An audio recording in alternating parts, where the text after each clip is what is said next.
Hey everyone, I'm Jessica Kramer with MRC-TV. Today we're speaking with Katie Tubb, a senior policy analyst for energy and environmental issues, about why gas prices are rising under Biden after Trump had us energy independent. Katie, thank you for joining. Thank you for having me. So Katie, some states here in the South, including Northern Virginia and the greater DC area, experienced a gas shortage not too long ago, as well as a national spike in gas prices. What exactly has Biden done since getting into office that has caused this? I think what's important to do is to step back a little bit, because a lot of this actually isn't the Biden administration. This is the accretion of bad policy over decades. So, of course, we had the pipeline accident with Colonial Pipeline just a couple of weeks ago. And I was actually kind of impressed with the Biden administration's response, as well as state level responses, to undo some of that regulation, offer some waivers to get fuel supply back and moving. But that begs the question, why do we have those regulatory barriers in the first place? And I think that's where we need to drive the conversation. Okay. It's interesting that you bring up that point, because I was going to ask you, do gas prices today have anything to do with the cancellation of the Keystone Pipeline? I would say yes and no. So oil is a globally traded commodity. So things that we do here at home have a ripple effect, but they're not immediately tied to what we see at the pump. Okay.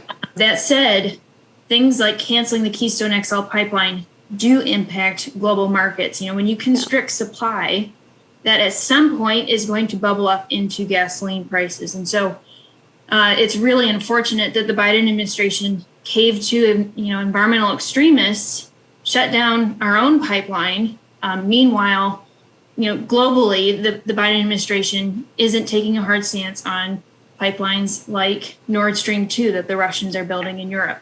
So there's this very mixed messaging about being okay with what our competitors and sometimes nefarious governments are up to. Meanwhile, we're shooting ourselves in the foot here at home. So short answer is yes, Keystone XL pipeline is a problem. Nevertheless, we don't see it immediately at the gas pump. Yeah.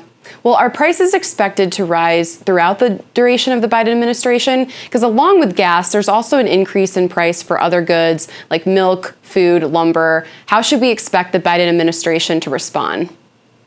Yeah, I think based on the way the Biden administration has positioned itself these first couple months, we can expect to see prices go up. Okay.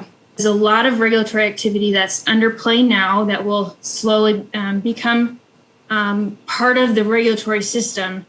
And the regulations I'm seeing the Biden administration work on will have an impact on energy prices. And I would say a negative impact on energy prices. And just as you said, when you increase energy, you increase basically the cost of every good and service we engage in. And that hurts the poor the most. So energy prices need to be something where we inject competition, inject free markets so that energy is affordable and reliable. So yes, I'm concerned about the direction where we could be going as far as energy prices, in part because of what I see the Biden administration putting into place and starting to build up now. Yeah. Well, some on the left are actually saying that consumer confidence is rising along with the gas prices. What do you say to that claim? I think part of that has to do with people finally getting back to work. Yeah. That increases demand. And to that extent, we should be very excited.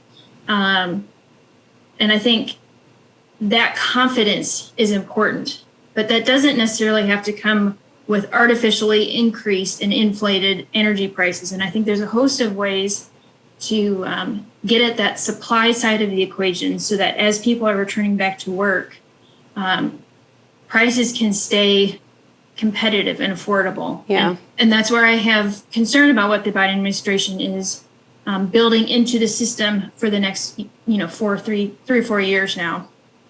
Yeah. Well, hopefully the price of gas goes down so more people can take trips now that COVID is hopefully winding down at the end. We really appreciate your time this morning. Oh, absolutely. Thanks for having me on. Thank you.